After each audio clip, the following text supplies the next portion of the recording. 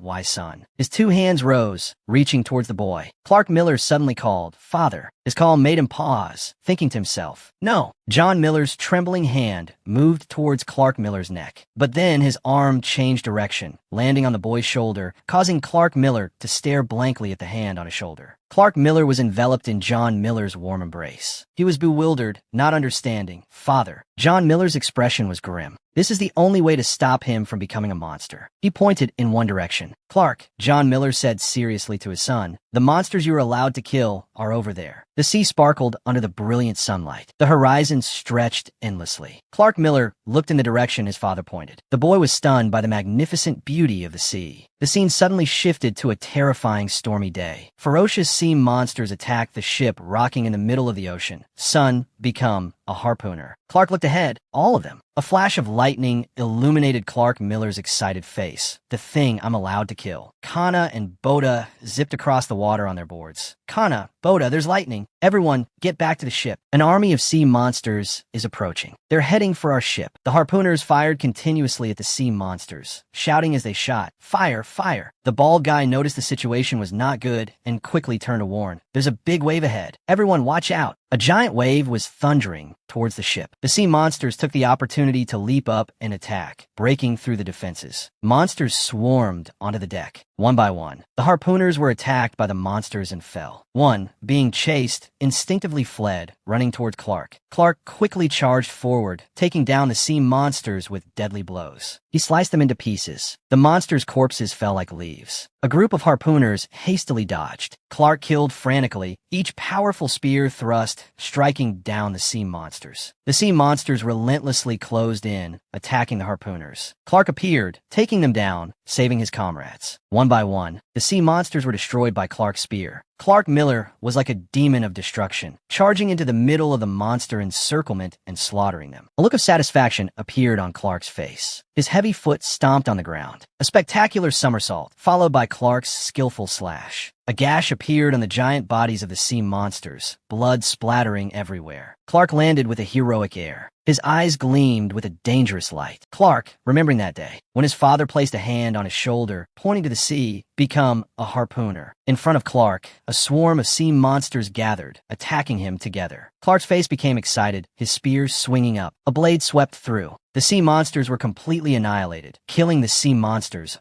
Absolute power was demonstrated through the path of Clark's blade. Becoming a monster, half the sea monsters were sent flying by his slash. Clark shone amidst the pile of monster corpses. Monster blood dyed Clark's body red. He stood heroically on the monster corpses. The harpooners witnessed Clark's terrifying slaughter, endlessly expressing their admiration. "Our captain. The captain is the best." They chanted his name endlessly. "Clark, Clark." Clark's sharp gaze swept over them. "You're my way, you fools." Clark looked at the endless swarm of sea monsters surfacing from the sea, piling up before him. One end of the spear was attached to a rope. The hook made a sound. Clark got into a throwing stance that I'd love to keep playing with you, but he put all his strength into it, powerfully throwing the spear at the sea monsters. His throwing posture cut through the wind. The spear in his hand flew out, it's time to end this. The spear pierced through a monster's head and continued to fly forward. The rope followed. The rope was quickly pulled taut, its other end securely hooked to the ship's deck. Clark's spear flew like a kite in the sky. A bolt of lightning struck the spear, which quickly accumulated electrical energy. A powerful current traveled along the spear, then down the rain-soaked rope. The current ran straight to the ship's deck, right where the monsters were gathered. The lightning quickly spread to the nearby beasts. All of them had their lives taken by the extremely strong current. Clark watched calmly. The current had terrifying destructive power. The sea monsters writhed in pain. The light from the electrical friction brilliantly illuminated the entire area. Many harpooners also stood frozen in amazement, watching intently. Boda's jaw dropped in astonishment. Kana also stared wide-eyed, dazed. The beasts were knocked off the ship and fell into the sea. Clark still stood there, motionless as a statue.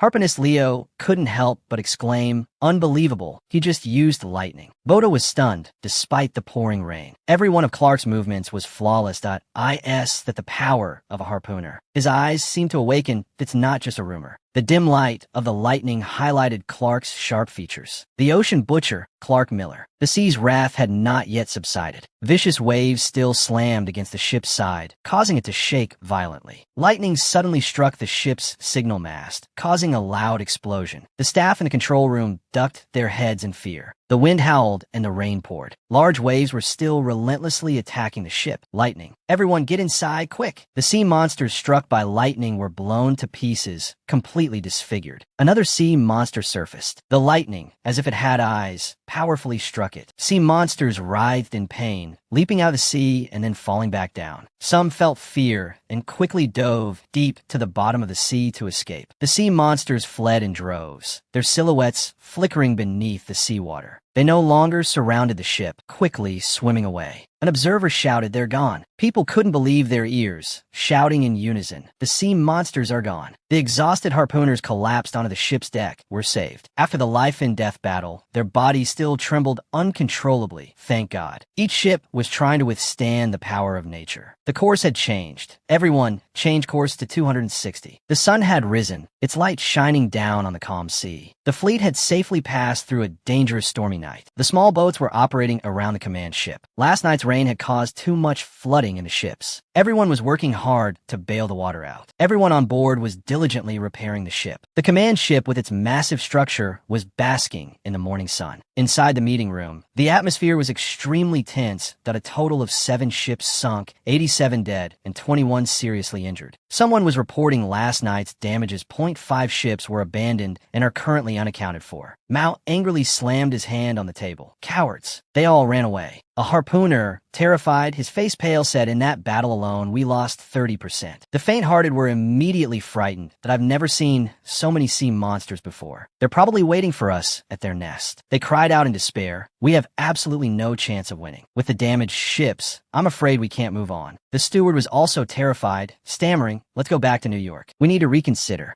The crowd clamored, "I agree. We have to review the entire plan." "I agree too. Let's go back to New York." Boda's heart was heavy it comes to this. He glanced at everyone in the room, silently wondering, this war, can we really win? Men zipped across the sea, urgently shouting, "Take my hand." Kana was pulled across the sea by men, her body covered in blood. The wounds on her body bled ceaselessly, mixing with the seawater. If the injured person was Kana, Boda silently calculated, would I be able to continue? Suddenly, a voice rang out, "Are you people scared?" Kana looked contemptuously at the group that had just demanded to return to New York. "Did you all just rush into this fight without knowing what we'd be facing?" Clark, who had been dozing with his head propped on his hand, groggily woke up. Alma looked at Kana in alarm. Kana seriously analyzed the situation. There are still people who are counting on us to protect them. That is the primary duty of a harpooner. Clark looked at Kana with amusement, thinking with contempt, that will only scare the cowards more. Duty? You're so naive. Kana continued to persuade them. According to Dr. Ford's calculations, the biggest explosion is about to happen. There's not much time left. We have to risk this battle. Those who had just been clamoring to retreat were now strangely silent. Clark cursed silently. Hypocrites. Why should I risk my life for others? Clark, like a king, rested his chin on his hand and thought. But this hunt has brought me quite a lot of prey. I won't miss out on this fun. Clark smirked. .7 ships sunk and 87 dead. Just as expected. He offered his assessment. We had even projected less than 20% survivors, right, Kana? Everyone shouted in horror. 20%. Clark closed his eyes, his expression nonchalant. I don't need anyone who wants to turn back at this point. Clark's blue eyes gleamed dangerously. Anyone who runs won't make it back alive. I'll throw them into the sea for the monsters. He calculated silently. They'll just complain if I continue to indulge them. A threat will force them to overcome their fear of the sea monsters. Clark stood up. That we've come this far. There will be no stopping or running away. Boda and Kana were frozen by Clark's powerful declaration. The price of this victory might be many lives, but in return, their beloved families would be safe. Hearing this, the cowards who were previously ashamed by Kana's words now felt their courage renewed. A glimmer of hope shone in their eyes, ready for the journey ahead. Clark, like a general, boosted everyone's morale, his voice resolute. Stay firm. We will win this battle. Clark's words were like a shot of adrenaline, making everyone start to think, remembering Clark's glorious battle yesterday. The belief in a glorious victory rose strongly again. If it's Clark, nothing is impossible. The determination to fight boiled in everyone's heart. Believing they could do it, that they would win, a harpooner suddenly burst into the meeting room, his face frantic, announcing urgently, "It's an island. There's an island ahead." Boda couldn't hide his surprise.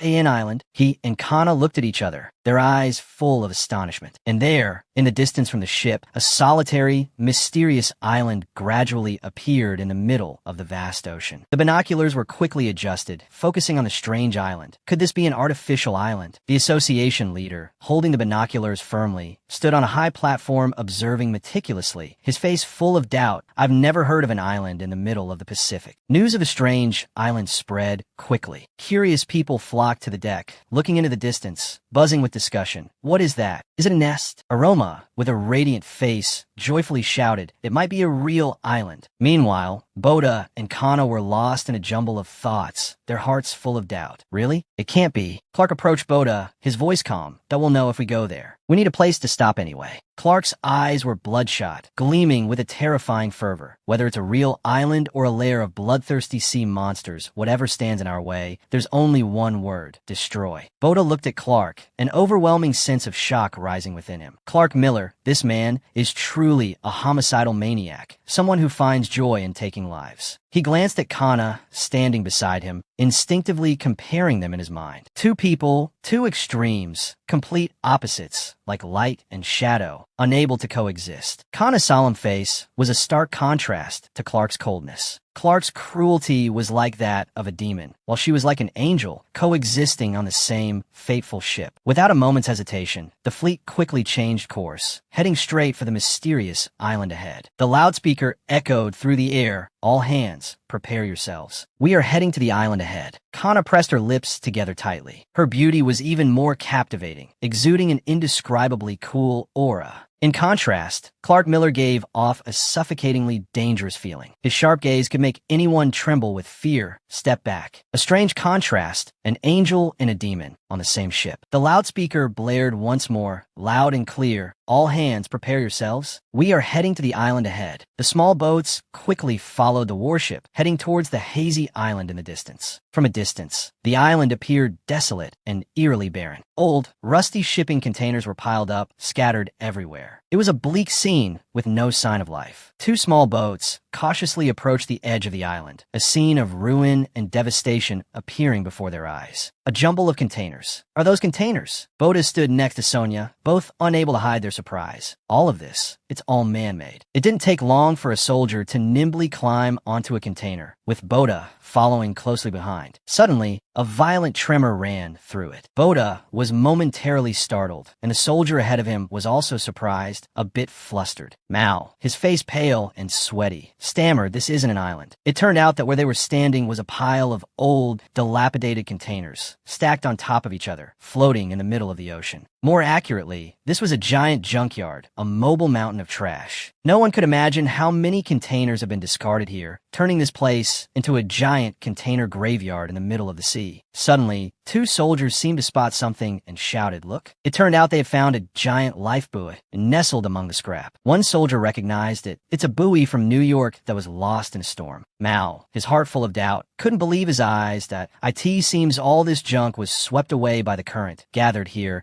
and accidentally formed an artificial island. Suddenly, his eyes stopped on a knots of rope on a nearby container. This knot looks quite new. It clearly couldn't have happened naturally. Knot curiously picked up the rope to examine it more closely. This was tied by a person. Someone did this so it wouldn't float away. A comrade with a head as round as a ball voiced his guess. There must be someone living around here. The three of them stood on top of a container, looking in three different directions. The other one cautiously observed the surroundings and said, "They might be watching us from somewhere." All of a sudden, Sonia pointed into the distance, shouting, "Over there!" Her shout startled Boda, who reflexively looked in that direction. And then, they both saw a small figure, standing on another container not far away. The silhouette became clearer. Unbelievably, it was a little girl, thin and frail, with short, messy hair, wearing tattered, ragged clothes. Boda couldn't contain his surprise, exclaiming, "A little girl?" The others were just as stunned, their hearts full of doubt that a child in a desolate, scary place like this. For a moment, Boda was speechless, as if frozen. The girl's appearance was too sudden, too unbelievable. How could a child survive, live in a floating junkyard, isolated in the middle of the ocean like this? Boda looked at the girl's small, weak figure and unconsciously mumbled to himself. She looked so much like Lyda. Mao, without a moment's hesitation, put his hands to his mouth and shouted, "Hey, little girl." The girl, perhaps startled by the sudden shout, scrambled to her feet and hastily ran away. Mao stood there dumbfounded for a moment, not expecting to have scared a child so much that she ran for her life. But Boda reacted faster. Without a moment's hesitation, he chased after the girl. He leaped as fast as a cat from the container they were on, causing his two comrades below to nearly tumble over from the force of his jump, which shook the container violently. Wait a minute. By now, Boda had caught up with the girl. Due to her short legs, she struggled to climb up. Mao had also just arrived out of breath and said loudly, "Little one, wait a minute." Hearing the call, the girl turned her head to look at the two of them. Before her was Mao's strange face, his eyes streaked with bloodshot veins.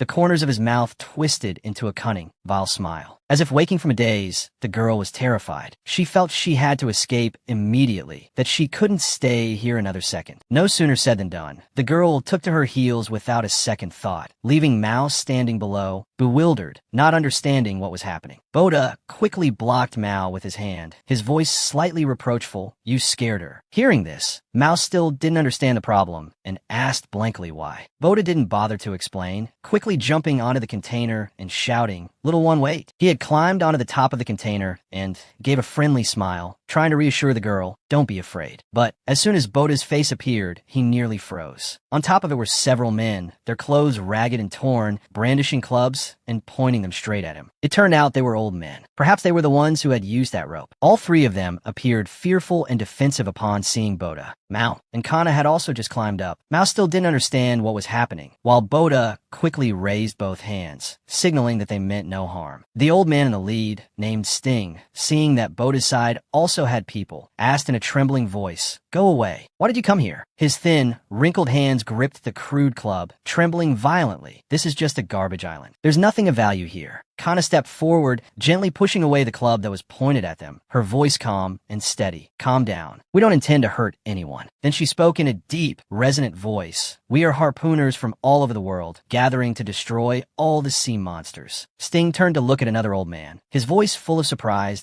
"They're harpooners." That old man, his face still skeptical, asked back, "Harpooners?" Kana directed her gaze towards their warship anchored in the distance and explained, "We will leave as soon as our ship is repaired." Sting followed his gaze, and then he was stunned. Indeed, before them was a formidable fleet with majestic warships anchored offshore. He rubbed his eyes, not believing what he was seeing, that it's the Busan Association. Hearing the old man say that, Boda suddenly realized that this old man seemed to know something about them. The old man with glasses, his mouth agape, exclaimed so big, "The Busan Association." The other old man, his face full of astonishment, confirmed they really are harpooners. Sting, now completely letting go of his defensive posture, shouted, "Everyone come out." From the dark corners from behind and inside the old containers, elderly people emerged one by one. Boda and Kana couldn't help but gape in astonishment. It turned out that the people living here were mostly elderly. Their lives must have been incredibly hard and miserable. Everyone was haggard and grimy, their clothes tattered and torn. They stepped out cautiously one by one. It was unbelievable that people lived in such a desolate, ruined place. The number of people living here was not small either. They walked on the scrap metal, gathering in one place. Boda found it strange.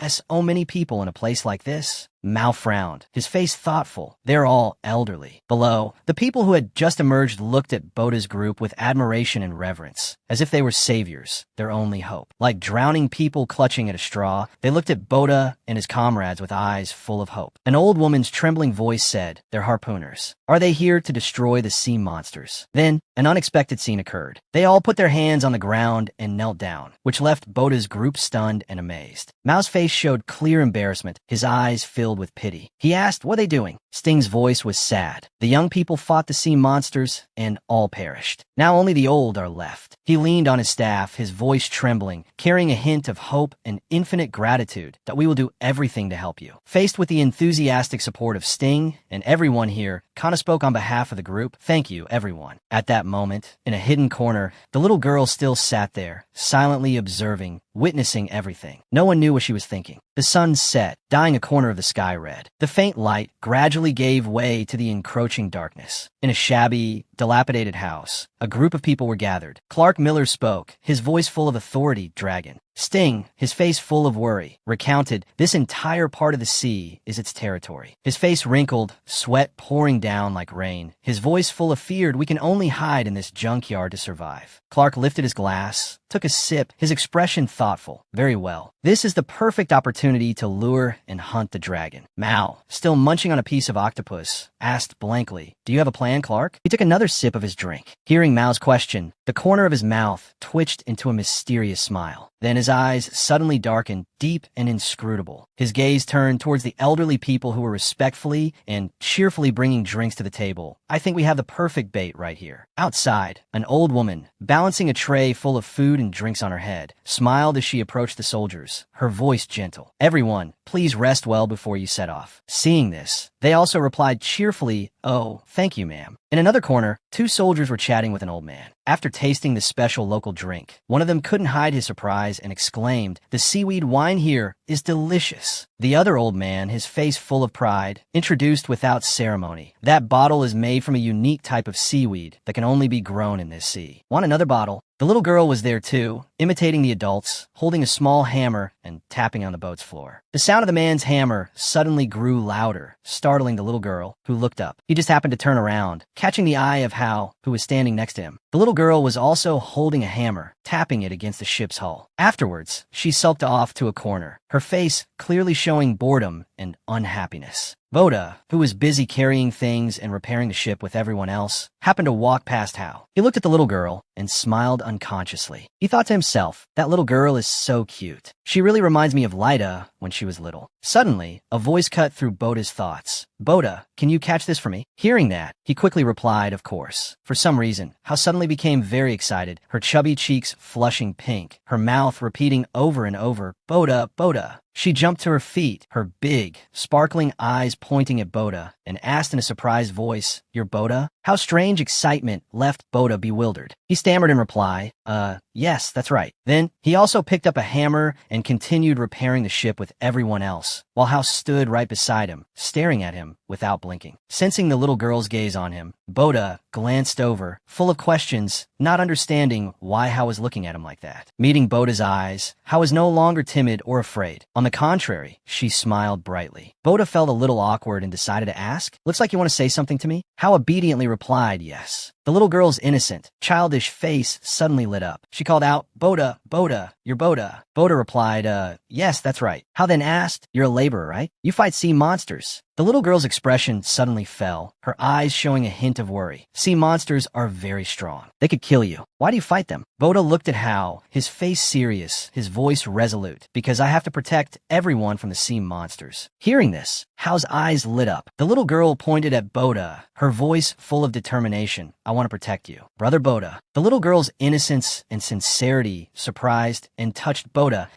Thank you. Boda's gaze suddenly darkened. I'm scared too, but there's a reason I have to keep fighting. Hearing Boda's words, Hao's face showed sadness. Her mouth opened slightly as if to say something, but then she stopped. Boda, lost in a flashback, saw the image of a girl with chestnut-colored hair, bright, sparkling eyes, and a warm, affectionate smile appear in his mind. There is someone I must protect at all costs. Hao, seeming to realize who Boda was talking about, said, maybe I know who that person is. Then, the little girl's eyes widened, and a strange, almost frightening smile appeared on her innocent face. It's Lyda, isn't it? Boda was stunned, flustered, and asked in surprise what. He couldn't understand how Hao knew Lyda, a person he had never mentioned. How do you know Lyda's name? Hao, her expression still calm, replied, Boda and Lyda are the ones I want to protect. Then, the little girl explained further, the owner of this necklace told me so. The necklace on Hao's neck was old and worn with age. Looking at the necklace, Boda's face showed suspicion, as if he had recognized something. This necklace. He picked up the locket to examine it more closely. I've seen this somewhere before. A small click was heard as he opened the locket. Boda was astonished, horrified, his eyes wide in disbelief at what he was seeing. He seriously asked Hao, where did you get this necklace? Inside the locket he was holding was a picture of Nerissa and Tion, his parents. Facing that innocent, childish face, smiling so sweetly, Boda's mind reeled. Countless questions, doubts, and suspicions danced in his mind. Who is Lyda? At that moment, in a dilapidated, ruined storage hold, the old man walked over to the old women who were working. Have you fed them yet? An old woman quickly said that they had already been fed. Another person added, they ate so much that our food reserves are almost gone. Hearing this, the old man comforted them. We can get seaweed anytime, so don't be stingy with the food. A moment later, he went to a storage hold and opened the door. Below were a group of soldiers holding guns and a group of prisoners hanging up. The people inside, suddenly illuminated by the light from above, looked up towards him. A few of them quickly cocked their guns. The old man looked at them, his eyes bloodshot, and said slowly, we will begin in 30 minutes. The sky quickly turned gloomy. A man was passed out on a table, apparently having had too much to drink. On the sea, countless boats were anchored. All the crew members were fast asleep, some leaning against the railings, still clutching their guns. Others leaning against doors, with half-empty bottles of liquor beside them. They had no idea that, at that moment, the old man was leading a group of people forward, a gun in his hand. Very quickly, an unlucky fellow woke up, clutching his dizzy head, unable to open his eyes. Before he could realize the situation, he took a full blast from the old man's gun and was quickly taken out. The old man shouted an order to kill those who had woken up and capture the rest for food. As soon as the old man finished speaking, the group quickly advanced. Then he looked at a ship in the distance. I can't believe the Union Busan has buried itself here. Then he roared, the biggest ship now belongs to us. The old man couldn't wait and ordered, let's go. Before long, they reached the ship, climbing aboard one by one on ropes. They quietly climbed over the railing and then moved deeper inside. A man on the ship, who had woken up at some point, staggered out, muttering, what's wrong with my body? Just as he opened his eyes, he saw a group of people pointing guns at him. Who are you? Before he could get his bearings, they opened fire on him, not forgetting to say, go back to sleep. Another group quickly moved forward. Suddenly, they stopped, their faces filled with astonishment. Looking at the figure in front of them, one of the men spoke up, someone's awake. The shadowy figure of a girl was indistinct, holding two long swords in her hands, ready to face them. While on their mission, two soldiers suddenly froze, bewildered. They pointed their guns cautiously at the figure standing before them. But who's there? The person's figure gradually became clearer. Two sharp, long swords in her hands, one eye covered by a black eye patch. A soldier recognized her and couldn't contain his shock, shouting, it's Kana, the one who killed the Jernit. At the same time, she leaped into the air, spinning beautifully like a top gliding in the wind. Kana rushed forward, quick as lightning, diving into the middle of the encirclement, fighting the whole group by herself. Blood splattered everywhere, staining the ship red. Elsewhere, outside the scrapyard, an old man was leading a squad, moving quickly towards a room, his voice urgent and hurried. Hurry up, we need to strike before they wake up. Reaching the dining hall door, he stopped, his voice cruel. I want to kill the 6-star labor first. His subordinates could only obey, nodding their heads repeatedly. Yes, sir. As he cracked open the door, he muttered, "We're about to get rich." Suddenly, from inside, a massive punch flew straight into his face. The incredible force of the punch shattered the dining hall door to pieces. He and his cronies were thrown down. The whole group, their faces pale, were in a state of utter panic. He stammered, his voice full of fear. What the hell? He definitely drank that seaweed wine. A pair of steady legs slowly stepped out, a 6-star symbol glittering on the armor. Clark Miller, along with Tassa and Uku, walked out calmly, their faces nonchalant as if nothing had happened. He casually spat on the ground, his voice full of contempt. "I'm a bit of a picky eater. Did you people really think I'd eat food from strangers? Unlike someone who ate like they were starving and is now sleeping it off in there." Clark Miller sneered, his expression mocking. "Idiots." Uku, the giant standing beside him, said nothing and immediately charged forward, swinging his axe. At the same time, the old man ordered his subordinates, "Fire." Uku leaped high into the air and, with all his might, brought his axe down on the container. A powerful tremor occurred, throwing the entire group standing on it into the air. They couldn't keep their balance and fell into the sea. A few others, luckier, were still on the container, but the aftershock caused them to fall over in pain. Tassa, seeing this, was not to be outdone, rushing forward, wielding a leather whip with a few basic but powerful strikes. The whole group was beaten to a pulp, their armor shattered, some even had their clothes torn to shreds. Finally, they were all herded into one spot, lying piled on top of each other like a heap of rags. The container shook violently, causing the surrounding water to splash everywhere. One of them struggled to get up, cursing nonstop, then pulled the pin on a bomb. "You bastards." He let out a savage roar and threw the bomb at them. "Die." But before he could throw it, he was ensnared by Tassa's leather whip. His hand, along with the bomb, was tied up tightly. Tassa smirked, clicked her tongue, her face full of contempt. The group saw the man holding the bomb and screamed in terror, about to scatter and flee. But it was too late. An earth-shattering explosion rang out, turning them all to dust. The loud explosion also caught Boda's attention. He was surprised. What was that? At the same time, an emergency announcement was sent to everyone. "It's pirates. They're attacking us." The people from the scrapyard island are all pirates. Two people inside, utterly panicked, quickly announced, "What? Boda, get away from that child." Boda gritted his teeth, turned around, and looked straight into Hao's eyes, his voice full of anger. "Are you on their side?" The little girl's face remained calm as she replied, "I'm not on anyone's side. I'm just observing. I just want to know." Hao hesitated for a moment, then continued, "Why do humans fight each other?" The scene before them, a group of blood-soaked people lying scattered among the ruined containers. Why do they kill each other? The survivors moaned in despair.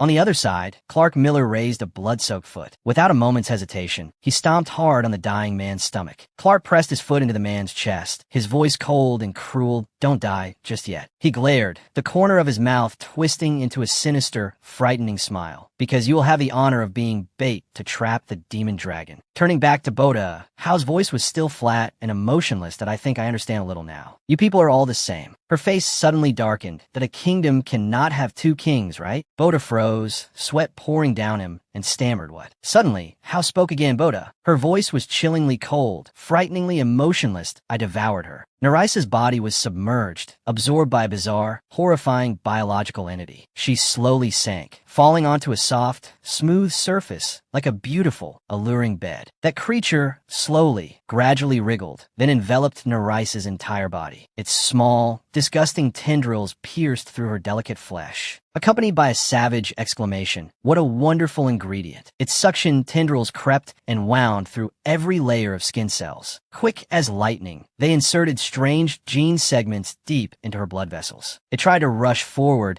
to penetrate to the very core of Narisa's body, to touch a faint, weak source of light. "Now, I can see the sun." But in the process of absorption, it discovered that the light was perhaps a soul. Narisa's weak, trembling voice spoke up. "No, I don't want to die." The sound emanating from that point of light was filled with a fierce will to live. "I want to live." The strange creature, hearing this, was astonished, stunned. "This thing is still conscious?" Impossible. But it no longer mattered. It said coldly, "Too late. Accept it. You're about to rot. Just wait to die." Narisa's voice was still resolute. "I don't care what happens to my body. I just want to protect. I want to save." The creature, its eyes wide with surprise, "Save what?" Narisa's soul suddenly flashed brightly. Suddenly, the image of a young boy appeared. "Boda." and then a lovely newborn baby, still in swaddling clothes. Lita, Narisa's choked, loving voice said, I want to protect Boda. The point of light, her soul, slowly, gradually fell. Lita, along with that weak, intermittent voice, her soul gradually faded. Her soul had merged with the creature, becoming a monster named Guntuka. After completely absorbing Narisa's body, countless thoughts appeared in Guntuka's mind. Is this its will? It's gone. It raised its bizarre head, as if searching for something. Humans are so unpredictable, so interesting, but also so troublesome. Guntuka thought again of Narisa's words. Boda and Lita? It wanted to protect them. Its eyes suddenly flashed. Were they? The scene shifts to the moment the sea monster Kinrasi was blown to pieces by Tion's magic. Then, as it slowly sank to the bottom of the deep sea, Guntuka sensed Kinrasi's death. It roared in anger. Kinrasi is dead? Did they fight outside my territory? Is that why I couldn't feel it? Guntuka, using its own body, rose to the surface to investigate who killed Kinrasi. It quickly turned its gaze towards the abandoned house on the sea, where faint, flickering lights could be seen. And then it saw a very cute, short-haired little girl. The little girl had also seen the monster. At this time, Boda was also looking for the little girl, his voice full of worry. Lita, get away from there. Come here. He saw the little girl just standing there stunned, without any reaction, not even answering him. Boda rushed over, calling out loudly, Lita. The little girl pointed towards a monster, muttering, Boda, look. He turned his head, and then he saw a person standing on the surface of the sea. Guntuka had heard the siblings' conversation. It raised its head to the sky and exclaimed,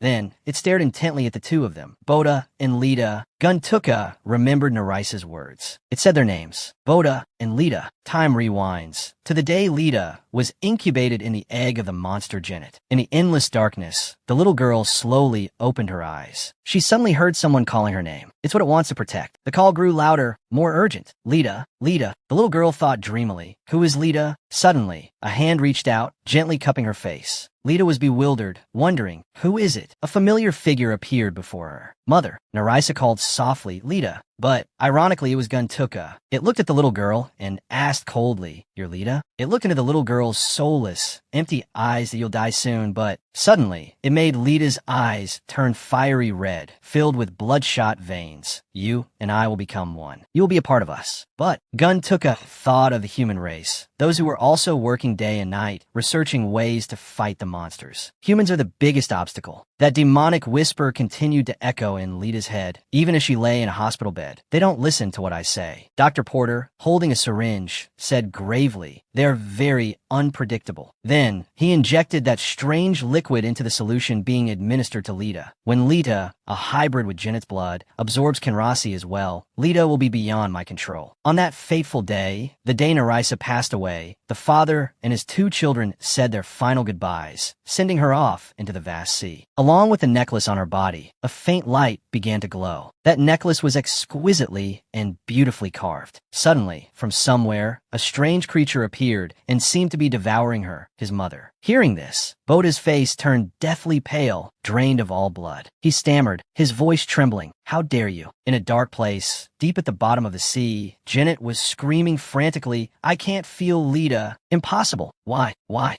Its horrifying tentacles appeared and disappeared on the sea's surface, then rushed towards the ships. A fiery red light emanated from its body, illuminating a large area of water in the silent night. Beneath the cold water, there was another pair of mysterious eyes belonging to another creature. Its eyes were streaked with blood-red veins, its pupils constantly moving up and down, as if searching for something. At this moment, one of Lita's eyes also became strange, as if she could see things the naked eye could not. That eye glowed with a strange blue light. She pointed into the distance, her voice flat, without any emotion. Home. In a separate space, Guntuka sensed something from Lita. That thing is looking for me. It's probably hiding at the bottom of that dark sea. I can feel the entire ocean churning because of the birth of a new queen. Its shape is becoming clearer. That thing is a potential threat. It has seen my nest. Its body is almost transparent, like a giant mass of slime that can transform and mold into any shape right behind the kingdom. Its pupils darted back and forth. It became more frantic than ever. I have to kill it. Guntuka rushed towards the port ahead. It didn't know how, but it had to do it, had to find it. It destroyed an entire city it passed through. Everything was in ruins, devastated, with fierce flames erupting as if to burn everything to ash. From a distance, a large ship was cutting through the waves, approaching. Other large ships, completely unaware of the lurking danger, continued to sail leisurely on the open sea, while Guntuka relentlessly hunted to kill Lita. Its eyes were wide, bulging, glowing brightly in the darkness. Where? It used its tentacles to search every nook and cranny, looking for her. It moved across the ocean, constantly pushing itself, searching for her. Guntuka searched for Lita everywhere, its eyes darting back and forth, as if afraid of missing the smallest trace. Where? Where? It almost roared madly where. Suddenly, in a place shrouded in darkness, where the plants were a strange, unnatural white, it saw a small figure. The little girl, startled, turned her head to look back. It was Lita. Behind the little girl, Guntuka slowly rose from the ground. Its body emitted strange electrical sparks that ran all over it, its glowing purple eyes staring intently at the little girl. Guntuka slowly opened its mouth, its voice slow and mesmerizing. Found you. Its sudden appearance made Lita's pupils contract. The little girl trembled with fear, sweat pouring down her. Its deep-set, dark purple eyes were fixed on Lita. At this moment, Hao's pupils also flashed with a strange purple hue, looking exactly like Guntuka's eyes. Facing her was Boda, his eyes wide with unconcealed astonishment. The hand holding the locket with his parents' picture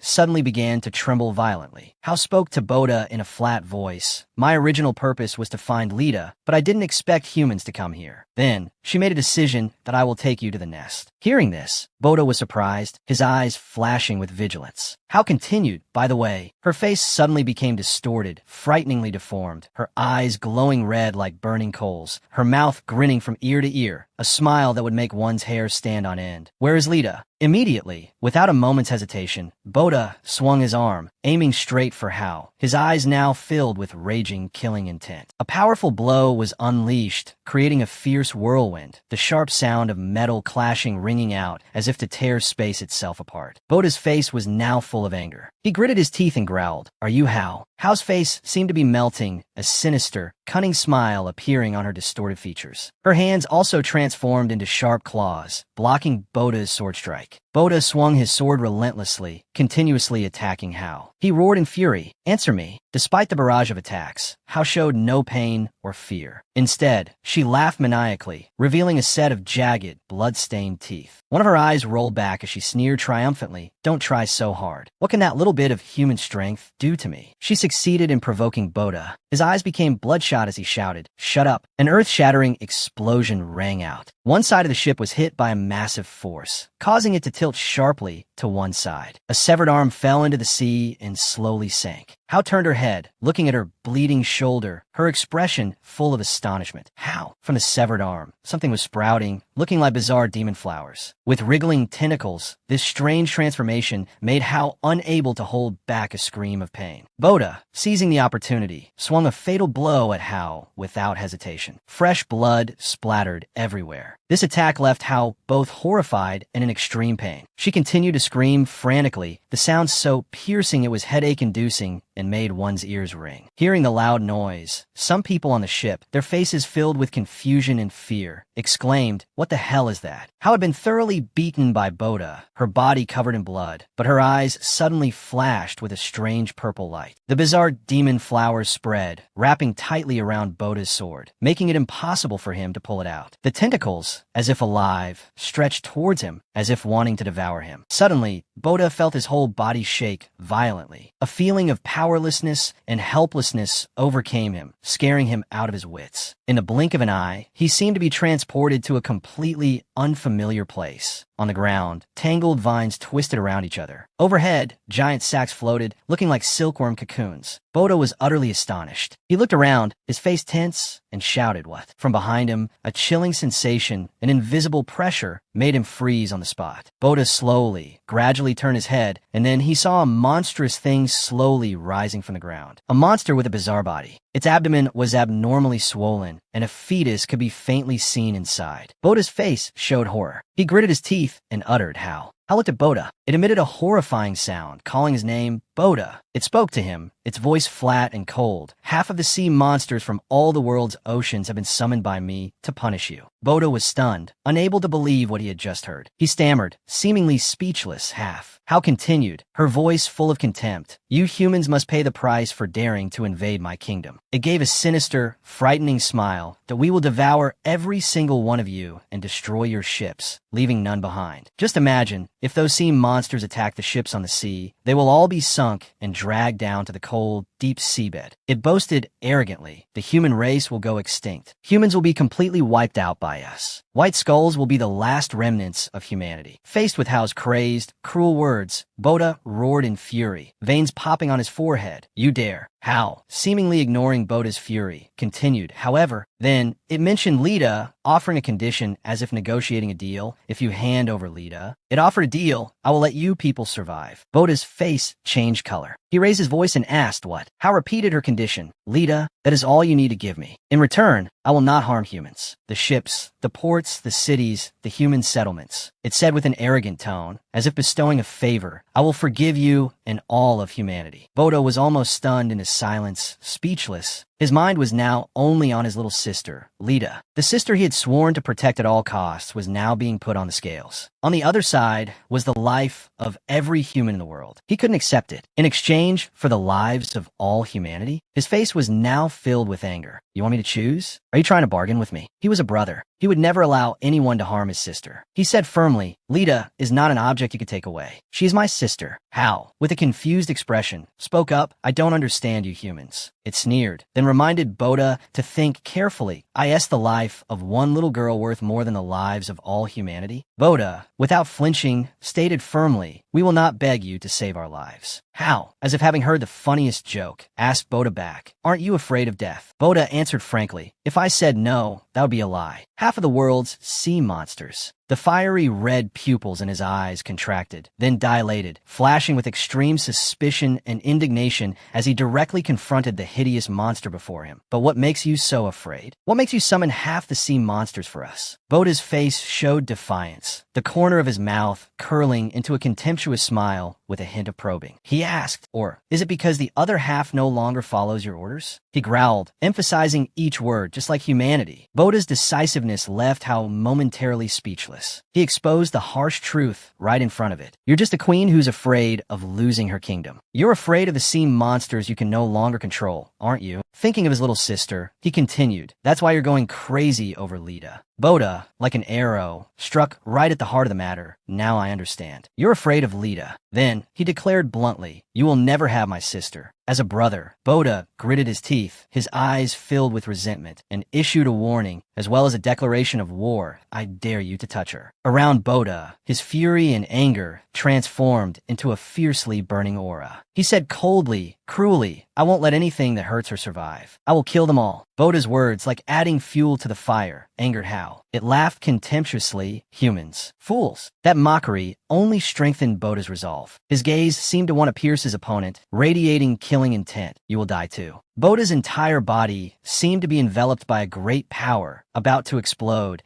as if he was preparing to surpass the limits of a normal human and become a demon in the eyes of his enemy. Hao, without a trace of fear or worry, just coldly uttered, then die. A piercing screech rang out, and Boda's body felt like it was being pulled back to the real world. He snapped awake, as if everything that had just happened was just a wild dream. Boda shouldered his sword, looked straight at the enemy, his eyes filled with killing intent, that I will be the one to kill you. Hao kept muttering, die, die. However, those three simple words, repeated over and over, made Boda feel dizzy, his head spinning, as if space and time around him were freezing. But it only lasted for a moment. He quickly regained consciousness and opened his eyes wide in surprise as he looked down. Boda's sword was stuck to the ground by a strange, slimy liquid. On top of it was a demonic face, its eye sockets dark and deep, the features of its face distorted by its strange, liquid form. The thing slowly loosened, as if it were melting. It spoke in a flat, cold voice. The sun has set. Before its body completely dissolved, slipping off the sword, it managed to say one last broken phrase, kill them. What had just happened before his eyes left Boda stunned. He hadn't yet processed everything. Suddenly, countless bubbles rose to the surface of the sea, accompanied by a long, giant black shadow. Suddenly, a giant tentacle rose from the depths of the sea, causing the water's surface to churn violently, splashing waves everywhere. Then, other tentacles emerged one by one, thrashing about frantically, chaotically, making everything around them chaotic and terrifying. Boda gritted his teeth, looking up at the giant monster, his eyes showing caution and vigilance. Some people who witnessed the horrifying scene were so scared scared they were speechless, their mouths agape. The monster's body gradually appeared. It was a giant squid with a bizarre, strange head. The monster's large head was covered in veins, its skin a slimy green. Just a slight movement was enough to make the sea surge. Two townspeople behind Boda shouted in alarm. "It's the Kraken." He immediately reacted to the information, quick as a flash, leaping over a nearby wall to find an advantageous position for the upcoming battle. Just as Boda moved, one of the monster's tentacles slammed down on the ship floating in the middle of the sea. The ship was thrown into the air, pieces of shattered steel raining down onto the sea's surface. The moment the ship landed, it shattered into 100 pieces. Boda, having quickly left the ship, was lucky to escape danger. He lost his balance, fell, and slid across the top of a container. Other soldiers were also drawn by the violent tremors caused by the sea monster. They looked over and saw a giant squid thrashing its massive tentacles, smashing everything around it. It was the Kraken. Clark Miller watched tensely and said in a grave voice, "It's appeared sooner than expected." The two prisoners began to whine and beg, "Please let us go. We're sorry. We'll fight too." The only response to their pathetic pleas was a cold command, silence. The soldiers fell into a state of panic, their voices trembling with fear. "This is bad. We're trapped here because of the pirates. How do we get out?" Suddenly, something happened up ahead that made Clark look up in surprise. Ahead, Boda was limping to his feet after his long fall. He crouched slightly, gripping his weapon tightly. His condition at the moment seemed rather unstable. Boda's eyes were now a blank white, and they were emitting a cold, terrifying, killing aura. The soldiers who witnessed this strange sight were extremely puzzled. "Boda, what's wrong with him? What is he doing just standing there?" Even Clark Miller was completely stunned. "Boda." He opened his eyes wide, his face full of confusion and worried. There's something very unusual about him. Boda's body radiated an incredibly powerful, overwhelming energy. He said in a deep, resolute voice, "I will kill Hal." Then, Boda looked at the sea monster, standing menacingly before him, his eyes filled with killing intent, accompanied by a fierce determination that few could match. "Anything that gets in my way must die." He stood up straight, directly facing the monster's ravenous, savage gaze. A cold, sharp threat rang out, "So don't get in my way." The Kraken roared piercingly, its grotesque, hideous mouth opening wide like a giant, multi-petaled flower, revealing sharp, terrifying teeth. It thrashed its giant tentacles, sending seawater splashing everywhere. Boda entered a state of high concentration, his eyes strained, observing the monster's every movement, every frantic action, his teeth still clenched. The container he was standing on was rocked violently by the waves. The monster raised another tentacle, preparing to wreak havoc. Boda's eyes darkened. He took a deep breath, preparing for the life-or-death battle ahead. The giant tentacle slammed into the container Boda was standing on, but he nimbly leaped from the dangerous spot just in time. Carrying his weapon, he dashed across the containers one by one, the sound of his boot soles hitting the metal surface ringing out rhythmically. Then, Boda stepped right onto one of the sea monster's tentacles, used it for momentum, and leaped into the air, his body spinning in a very skillful, beautiful arc. He tilted his body, landing lightly, his eyes never leaving the Kraken for a second. Boda used the curved shape and slippery surface of the tentacle to slide down, aiming to get closer to the target he needed to destroy. He stomped his feet hard on the tentacle's surface, while the Kraken continued to rampage, never allowing the surrounding waves to calm, not even for a moment. Boda just kept going, taking powerful, steady steps, getting closer to the monster's head. However, another tentacle suddenly attacked him. Boda didn't flinch, severing it easily with a single, simple slash. Then, he leaped into the air, raising his sword high above his head. He let out a powerful roar, his eyes fixed on the Kraken. A mighty, powerful slash came straight down on the monster's head. A thick, dark green blood gushed from the cut. Not stopping there, Boda's weapon executed an enhanced strike, creating momentum that made the slash even more powerful and terrifying. The force he and his weapon generated caused the Kraken's head to deform horribly. A giant tumor bulged from the back of its head, then exploded, causing the sea monster's blood to gush out uncontrollably. It shrieked in pain after the horrific explosion. Boda did another flip, preparing for another attack. He held his sword and shot upwards, his speed so fast that the sword in his hand seemed to tear through the air, making the wind whistle. Immediately after, another massive blow landed straight on the Kraken's head, causing a large section of it to cave in. The engine on Boda's sword activated once again, the sound of machinery roaring with power and force. Another earth-shattering explosion occurred, and one of the sea monster's eyes was blown away by the blast. Then, the giant eye fell into the sea with a splash, sending white foam everywhere. The blue sea surface churned once more. Clark and Tassa, watching from the side, couldn't help but stare in amazement at the epic, horrifying scene they were witnessing. Boda roared again. His fighting spirit had not diminished at all. In fact,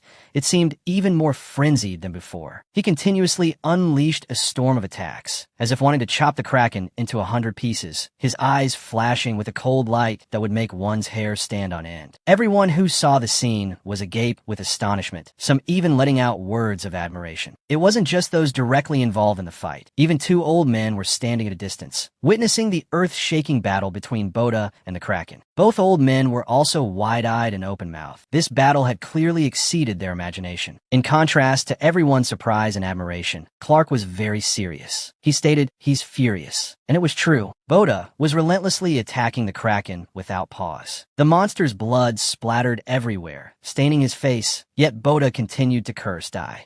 As he fought, the expression on his face grew more terrifying. His eyes flashed with a savage, brutal light, while his mouth continuously screamed die. Before he could understand what was happening, a few drops of water from somewhere splashed onto Boda's face, leaving him surprised and stunned. Just then, a giant tentacle appeared from nowhere and dealt Boda a massive blow. He was sent flying, soaring a considerable distance through the air, before falling and landing painfully. By the time he realized what was happening, his body was already covered in wounds, with fresh blood pouring out like rain. But the monster had no intention of sparing him. The tentacle relentlessly pursued Boda. A loud crash rang out as the Kraken's tentacle struck another blow. Thanks to that attack, Boda was knocked down to the bottom of the deep sea. As Boda was beginning to give up hope, letting his body sink in despair, once again, the giant octopus's tentacle moved unexpectedly from behind him, preparing to attack. As expected, Boda was knocked back upwards, to his own astonishment and shock. He was slammed into a container, followed by a free fall, landing flat on the ground. Despite being beaten to a pulp, knocked up and down like a bowling ball, Boda still had enough strength to push himself up, sit, and curse, "You bastard." His eyes stared at the giant octopus, sparking with hatred. Just as Boda got to his feet and assessed the situation, the giant octopus used its tentacles to grab several cargo containers and lift them up. Seeing this, a few people with Boda were agape with astonishment. Sensing the approaching danger, Clark Miller quickly shouted a warning to everyone. "Everyone fall back." Just as he finished speaking, the octopus dropped the cargo containers right where everyone was standing. Boda was now on a container, being tossed about by the waves, unable to stand steady. The containers crashed into each other, creating a loud, chaotic noise, and at the same time, making the waves even more violent. Some people, terrified, quickly tried to flee to save themselves. But many unlucky people couldn't escape in time. The giant containers fell right on them, crushing them, with fresh blood splattering everywhere. Others were even unluckier. Out of the frying pan and into the fire, they were caught by the Kraken's tentacles. Terrified, they struggled frantically, screaming in despair, "Help me!" But those actions only hastened their demise, as the giant monster crushed them effortlessly. Seeing the horrifying scene, Boda gripped his weapon tightly and charged forward. But suddenly, a strange smell hit his nose, making him pause, bewildered. He wondered, gas? Just as Boda's guard was down, the monster seized the opportunity to attack him. Boda couldn't dodge in time and took the full force of the blow. Just as he looked up at the monster with furious eyes, a horrific, bloody scene unfolded before him. A few of his comrades had been crushed by the monster. While Boda was still dazed, before he could regain his senses, Kana appeared out of nowhere like a savior descending from the heavens. She swung her sword powerfully, severing several of the monster's tentacles. As the octopus's tentacles were cut from its body, a few drops of thick green blood splashed onto Boda's face, snapping him out of his nightmare. After driving back the Kraken, Kana stood protectively in front of Boda like a mother protecting her child. She looked incredibly cool, spun her sword, and said, "Sorry I'm late." Boda still couldn't believe his eyes. He whispered her name, Kana. At the same time, Gong also reached out a hand as if to help Boda up and asked, "Are you okay, Boda?" Seeing his teammates, Boda smiled and replied, "I'm okay." Hearing that answer, Gong suddenly smiled in relief. Without needing many words, Boda quickly reached out and took Gong's hand. As he helped Boda up, Gong advised, "You don't have to push yourself so hard." Seeing this, Run also stepped forward and affirmed, "We'll fight together." Boda nodded and replied, "Okay." Boda's group of 6 shouted in unison, "Because we're a team." As soon as all the members were gathered, Boda was extremely confident, a triumphant smile on his face. He then picked up his weapon. As he refueled it, He said challengingly, "Let's go again." Run's face furrowed with worry. Even the man with the round head looked unusually serious. Both Gong and Sonia couldn't hide their worried expressions. Sensing everyone's determined spirit, Kana shouted, "Everyone!" Then she yelled, "Advance!" As soon as the command was given, the whole group charged forward, preparing for a life-or-death battle. On the front line were Kana, Boda, and Gong, with Sonia, Run, and the man with the round head providing support from the rear. The front group charged forward powerfully.